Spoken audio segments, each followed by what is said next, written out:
ભાવનગર કુંભારવાડા બાનુબેનની વાડી વિસ્તારમાં પાણી અંગે મુશ્કેલી પડતા સ્થાનિકો દ્વારા મનપા ખાતે રજૂઆત કરવામાં આવી। ભાવનગર શહેરના કુંભારવાડા બાનુબેનની વાડી વિસ્તારમાં પાણી અંગે લોકોને મુશ્કેલી પડી રહી છે। છેલ્લા એકાદ માસ જેવા સમયથી ગંદુ અને દૂષિત પાણી વિતરણ કરતું હોવાથી સ્થાનિક લોકો પરેશાન થયા છે અને જે અંગે મનપા કચેરી ખાતે રજૂઆત કરી યોગ્ય કાર્યવાહી કરવાની પણ માંગ કરી હતી, જે અંગે સ્થાનિક બહેનોએ પ્રતિક્રિયા આપી હતી। મારું નામ મુન્નાભાઈ ચોગટ। હું અહીંયા કુંભારવાડા બાનુબેનની વાડી સામાજિક કાર્યકર્તા તરીકે સેવા આપી રહ્યો છું। અને મુન્નાભાઈ, તમારે શું સમસ્યા છે, શું આ વિસ્તારની સમસ્યા છે અને તમે એની વિશે કોને રજૂઆત કરી છે? અમારી પહેલી સમસ્યા છે આખા કુંભારવાડામાં લગભગ અમુક વિસ્તારમાં પાણી આવે છે 2-3 લાઈનમાં, બાકી આખા કુંભારવાડાના બાનુબેનની વાડી જે છે 1 થી 7 નંબર 8 નંબર એમાં પાણી જ નથી આવતું। બૈરાઓ બિચારા 3-3 વાગ્યાના જાગે છે અને બેહે છે પણ પાણી આવતું નથી। જે આ લાઈન ચાલુ કરવાવાળા છે પાણીની, એ અમને સમય એવો આપે, એ સમય પ્રમાણે બૈરાઓ જે બહેનો છે એ રાતના 3-3 વાગ્યા સુધી બેઠા હોય અને દિવસે કામે જવાનું હોય તો એ લોકોનું કામે પણ જવાતું નથી। અને આવું પાણી આવે છે, તમે જોવા જે છે ને એવું પાણી આવે છે ગટરવાળું, અને એ આપે પાણી પણ 15 મિનિટ ને 15 મિનિટમાં પાણી આવે ને એ પણ ગટરવાળું આવે છે। અહીંયા અમારે દીકરીઓ હોય તો અહીંયા ઉનાળાના જો અહીંયા આવી હોય રોકાવા તો એ દીકરીઓ બહેનો પણ અહીંયા માંદા પડેલા છે અને બાટલાને એવું ચડાવેલું છે આ ગટરના પાણીથી જ। આ વિશે તમે કોઈને રજૂઆત કરી છે? હા, આ બહેનોએ એમ કે મને ખ્યાલ છે કે ત્યાં સુધી બધા અમારા કોર્પોરેટરો છે શાસક પક્ષને એને રજૂઆત કરેલી છે અને પાણી વિભાગ છે, વોટર વર્કર્સ વિભાગ એના અધિકારીને પણ બોલાવેલા છે અને એને જાત નિરીક્ષણ કરી અને અહીંયા બધા ખાડા ખોદાવીને મૂકી દેશે। ખાડા ખોદાવે બુરાવતા નથી ને આમાં અકસ્માત થાય એવું બને છે। પાણીની તો સમસ્યા અલગ રહે પણ ક્યારેક કોઈનું બાળક જો અંદર પડી જાય ને તો મૃત્યુ પામશે। આ સમસ્યાનો હલ નહીં, તમે આગામી તમારો કાર્યક્રમ શું હોય છે? અમારો એક જ કહેવાનું છે કે જો આવતા 2-3 દિવસમાં 24 કલાકની અંદર અમારા જે કુંભારવાડા બાનુબેનની વાડીમાં જે કુંભારવાડા બાનુબેનની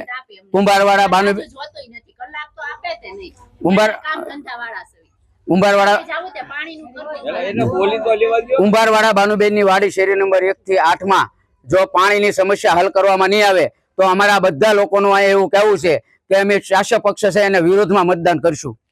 જો આ પાણીની સમસ્યા 24 કલાકમાં હલ કરવામાં નહીં આવે, આ ગટરનું પાણી બંધ કરવામાં નહીં આવે અને અમને પાણી જે સમય છે જે ખરેખર 1 કલાક સુધી પાણી મળવું જોઈએ એ મળતું નથી।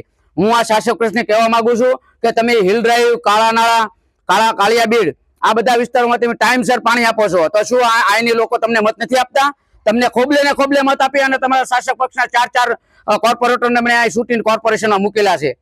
એટલે અમે કોર્પોરેશન જે નામ દેવા નથી માંગતા, અમે કોઈથી બીતા નથી, પણ એનું નામ ખરાબ ન થાય અને કોર્પોરેટર અમારા છે સારી અને વાદાવરમાં કહેવા માંગવી છે કે અમે તમને ખોબલે મત આપ્યા છે અમારા વિસ્તારના લોકોએ, તો તમે તમારી ફરજમાં આવતી જે પાણીની સમસ્યા જલ્દી હલ કરી દો। અને જો હલ કરવામાં નહીં આવે તો ખરેખર અમે આવનારી આ લોકસભાની ચૂંટણીમાં અમારો આખો આ બાનુબેનની વાડી છે એ ભાજપની વિરુદ્ધ મતદાન કરશું।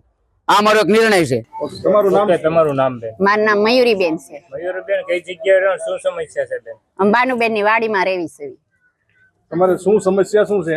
પાણી જ નથી આવતું, આ ગટરનું પાણી આવે છે અમારે કેટલા સમયથી? 1.5 મહિનાથી પાણી જ નથી આવતું। આની વિશે તમે કોઈને રજૂઆત કરી છે? હા, કરી છે, પણ નળવાળા ઘડીક જોઈને વયા જાય, આવે તારે આવે, પછી પાછા ઈ વયા જાય એટલે વયું જાય। 10-15 મિનિટ જ પાણી આવે છે અમારે।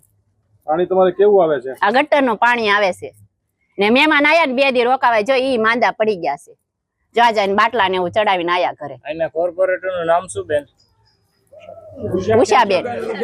ઉષાબેન ને ફોન કરવી છે તો એમ કે અમારે ઓલું ને 2 બાટો ઓલા લખાયા છે ટાકા, તો 2 ટાકા લખાવે છે।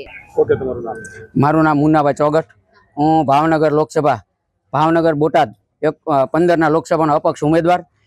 હું રાજકીય કોઈ પાર્ટીમાંથી પણ અમારા વિસ્તારના બાનુબેન કુંભારવાડા બાનુબેનની વાડી શેરી નંબર 8 લગભગ આ બધા બહેનો તમે જોવો છો, લગભગ 1.5-2 મહિનાથી હું અહીં નીકળું ત્યારે મને રજૂઆત કરે છે ઘણા બહેનો કે મુન્નાભાઈ તમે સામાજિક આગેવાનો છો તો તમે કોઈ આપણા કોર્પોરેટરો તેને રજૂઆત કરો। તો અમારા અહીંયા જે શાસક પક્ષના કોર્પોરેટરો છે 4 જે કોર્પોરેટરો છે એમને અમે ખોબલે મત આપી, આ અમારા વિસ્તારના જે બહેનો છે મતદારો છે એને ખોબલે મત આપી અને જંગી બહુમતીથી જીતાડ્યા છે। એ પછી એક પણ કોર્પોરેટર અહીં દોકાતા નથી, એમને આ બહેનો ફોન કરે તો કોઈ હરખો જવાબ નથી આપતા। અમે લગ્નમાં છીએ, અમે બહાર છીએ, અમે ચૂંટણી કામગીરીમાં છીએ, તો અમારું અહીંના બહેનોનું અને અહીંના લોકોનું એવું કહેવું છે કે ભાઈ તમારે જ્યારે મત જોતા હોય ત્યારે તમે અડધી રાતે અમને જગાડો છો અને અમે તમને ખોબલે મત આપેલા છે અને અમે તમને જીતાડ્યા છે। તો અમારો ફક્ત ને ફક્ત એક જ આ પ્રોબ્લેમ છે કે ભાઈ અમારે પાણીની સમસ્યા. માણસ જાગે એટલે પહેલું એને જો જીવનમાં પહેલું જોવે તો જાગે એટલે પહેલા પાણી જોવે. એટલે પાણીની સમસ્યા હંમેશને માટે આ જે છે. હજી તમે જો આ બાજુના શેરીમાંથી પણ બહેનો આવી રહ્યા છે. અહીંયા લગભગ અમારે 200 થી 250 આ બાનુબેનની વાડી જે શેરી નંબર 8 છે એમાં 300 થી 400 મકાન છે. અને હરમેશને માટે 1.5 થી 2 મહિનાથી આ પ્રોબ્લેમ થયેલો છે. પાણી કેવું તમારે આવે છે ને કેટલો ટાઈમ પાણી આપે છે? આ લોકો સવારે એમ કે છે પૂછવું હોય જે ખોલવા વાળા છે આ પાણીનું લાઈન ખોલવા વાળા એને આપણે કહેવી તો ભાઈ રાતે 3 વાગે તમને પાણી આવશે. તો 3 વાગ્યાની આ બૈરાઓ બિચારા જે અહીંયા તો હું તમને કહું મધ્યમ હાવ ગરીબ લોકો રહેશે, રોજ કામે જાય અને રોજ લાવીને ખાવા વાળા છે. આ બધી બહેનો છે એ બધા મજૂર વર્ગના લોકો છે. હવે એક દિવસ કામ પાડે એટલે 500 રૂપિયાનું કામ પડે. એટલે પહેલા તો અમારે એવું કહેવાનું છે કે એ લોકો હાસો ટાઈમ નથી આપતા અને પાણી આપે તો આ તમે જુઓ આ ડોલમાં હું તમને બતાવું. આ તમે જુઓ કેમેરો કરો, આ આવું પાણી આવે છે. આ જોઈ લો તમે. આ ખરેખર સાચી વાસ્તવિકતા છે. આ કોઈ એવી બનાવટી વાસ્તવિકતા નથી. એટલે અમે અહીંના કોર્પોરેટરો એવા અમે કોર્પોરેટરને ફોન કર્યો તો ટાંકા મોકલે છે પણ એને કેટેગરી હોય ભાઈ અઠવાડિયે 15 દિવસ એકાદા 2 ટાંકા મોકલે છે. પણ ટાંકાથી શું થવાનું? 300 ઘર અહીં છે એને ટાંકાથી કોઈ દિવસ આ સમસ્યા સોલ્વ ન થાય. એટલે આ લોકોનું ને અમારું બધાનું, હું પણ આ શેરીમાં રહું છું અને લગભગ 30-35 વર્ષ રહું છું. દર ઉનાળામાં આ પ્રોબ્લેમ થાય છે. એક નહીં, આ હું લગભગ 15-20 વર્ષથી રહું છું. આ શેરી નંબર 8 ની જે બાનુબેનની વાડી છે એમાં લગભગ 15-20 વર્ષથી આ પ્રોબ્લેમ છે. અને આ દર ઉનાળે આ લોકો આવી રીતે ભેગા થાય છે અને રજૂઆત કરે છે પણ કોઈ સાંભળતું નથી. કેમેરામેન અમાન કુરેશી સાથે રિપોર્ટર ફિરોઝ મલિક, જનાદેશ ન્યૂઝ, ભાવનગર.